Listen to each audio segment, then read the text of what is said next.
ভালো বীজ, সার ও পর্যাপ্ত কীটনাশক সরবরাহের সাথে পানি সেচ সঠিক সময়ে পাওয়ায় এবার বগুড়ায় বোরো ধানের উৎপাদন হয়েছে বিঘা প্রতি ২৪ থেকে ২৫ মণ। ধানের উৎপাদন খরচ, শ্রমিক সংকট ও শ্রমিকের মজুরি বেশি হওয়ায় ফসলি জমির ধান কাটতে কিছুটা ব্যাঘাত ঘটছে।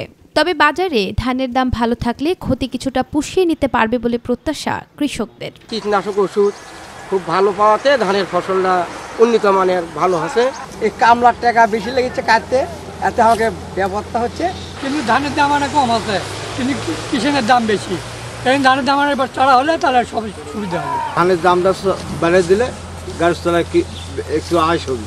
বাজারের দাম ভালো পাবে উল্লেখ করে জেলায় এখন পর্যন্ত কৃষকেরা শতকরা 40% ফসল ঘরে তুলেছেন এবং পরিবেশ ভালো থাকলে 100% ফসল ঘরে তুলতে পারবে বলে আশা প্রকাশ করেছেন কৃষি বিভাগ। আমরা আশা করছি যদি আবহাওয়া এরকম ভালো থাকে, আগামী অল্প কয়েকদিনের মধ্যেই আমাদের কৃষক ভাইরা তাদের এই যে কাঙ্ক্ষিত ধান সেটা তাদের ঘরে তুলতে পারবেন। একদিকে গরমের প্রভাব, অপরদিকে শ্রমিক সংকট, এ যেন মরার উপর খরার ঘা। ধানের বাজার ঠিক থাকলে কৃষকেরা এ ক্ষতি পুষিয়ে নিতে পারবে বলে প্রত্যাশা সকলের। নুসরাত শারমিন, মাই টিভি নিউজ।